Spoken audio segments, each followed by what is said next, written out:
alat bukti surat berupa visum serta CD atau compact disc yang berisikan video kekerasan seksual sebanyak 8 video. Konsumsi narkoba serta merekam, menyimpan, memposting dan menyebarluaskan video pelecehan seksual terhadap anak di bawah umur. Jual atau tidak akan mengedarkannya dalam satu rangkai satu grup gitu ya yang terbuka ya.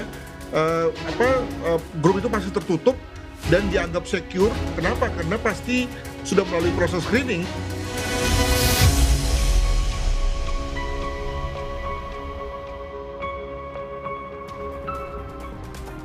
Direktorat Reserse Kriminal Umum Polda Nusa Tenggara Timur membeberkan sejumlah bukti baru yang didapatkan dalam penyelidikan kasus dugaan pencabulan anak yang dilakukan mantan Kapolres Ngada AKBP Fajar Widya Dharma Lukman. Salah satunya adalah ditemukannya compact disc yang berisi 8 rekaman video kekerasan seksual yang dibuat oleh pelaku. 8 rekaman video kekerasan seksual yang ditemukan polisi berisi video korban anak di bawah umur yang berusia 8 tahun.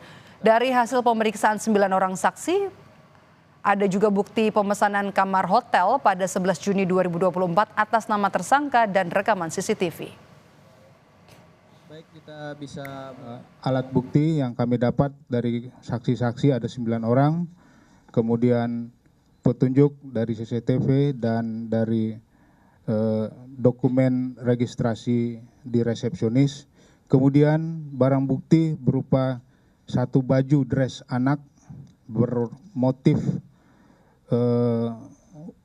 love pink dan alat bukti surat berupa visum serta CD atau compact disc yang berisikan video kekerasan seksual sebanyak 8 video. Polisi akan memeriksa kejiwaan ex-Kapolres Ngada yang melakukan kekerasan seksual kepada anak-anak dan orang dewasa. Dalam kasus ini, polisi telah menyita sejumlah bukti, antaranya adalah rekaman kekerasan seksual yang disimpan dalam compact disc. Apa yang membuat ex-Kapolres Ngada melakukan perbuatan keji ini dan kenapa kejahatannya baru terungkap belakangan?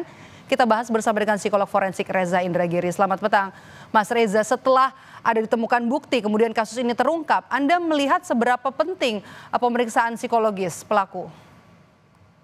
Ya, saya pahami pemeriksaan psikologis pada tahap hukum seperti sekarang ini ditujukan hanya untuk 2 hal.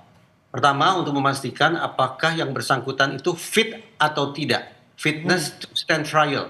Bugar tidak dalam pengertian waras atau tidak untuk menjadi hukum. Karena niscaya proses hukum hanya bisa dilalui oleh orang yang memiliki kondisi psikologis yang waras. Itu yang pertama. Kalau lolos dari pemeriksaan pertama, masuk ke pemeriksaan yang kedua yaitu competence to stand trial. Kompetensi untuk menjalani proses hukum. Artinya bahwa yang bersangkutan harus dicek memiliki kecakapan mendasar atau tidak untuk menjalani proses hukum. Kecakapan itu yaitu pemahaman tentang situasi hukum yang dia jalani, memahami siapa itu jaksa, hakim, dan pengacara, memahami hak-haknya sebagai terdakwa, dan sejenisnya. Nah, 2 hal itu yang semestinya dilakukan pada pemeriksaan psikologis di tahap seperti sekarang. Tapi perkiraan saya, lagi-lagi sebagaimana pada kasus-kasus lain yang menghebohkan, perbuatan pelaku itu ekstrim, memang teman-teman di kepolisian acap kali melakukan pemeriksaan psikologis walaupun tujuannya saya kira pada dramatisasi tampaknya. Mas Reza, menurut Anda apa yang melatar belakangi kejahatan ex-Kapolres Ngada ini, kekerasan seksual terhadap anak? Ada 2 kemungkinan. Apakah ini menyangkut emosi, berarti kejahatan dilatar belakangi oleh kondisi emosional, marah, mungkin benci, mungkin sedih, takut, dan sejenisnya. Atau motif yang kedua itu instrumental. Memang ada kontak seksual, tetapi motif instrumental bermakna bahwa sesungguhnya yang ingin dicari oleh pelaku bukanlah kepuasan atau sensasi seksual, melainkan manfaat-manfaat tertentu termasuk keuntungan finansial.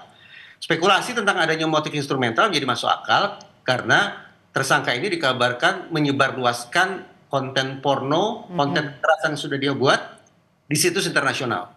Saya bayangkan ada semacam komersialisasi konten pornografi di situ yang bisa saja mendatangkan manfaat finansial tertentu bagi tersangka. Atau mungkin pula tersangka ini lebih luas daripada itu, yakni dia sedang mempromosikan wilayah tertentu sebagai objek wisata seks anak. Inilah 2 kemungkinan motif yang ada pada diri pelaku kekerasan seksual terhadap anak secara umum, sekali lagi motif yang bersangkut paut dengan emosinya, atau motif bersangkut paut dengan manfaat finansial atau manfaat instrumental yang ingin diperolehnya. Baik, sudah bergabung bersama kami psikolog forensik Reza Indragiri. Sehat selalu Mas Reza, terima kasih. Terima kasih.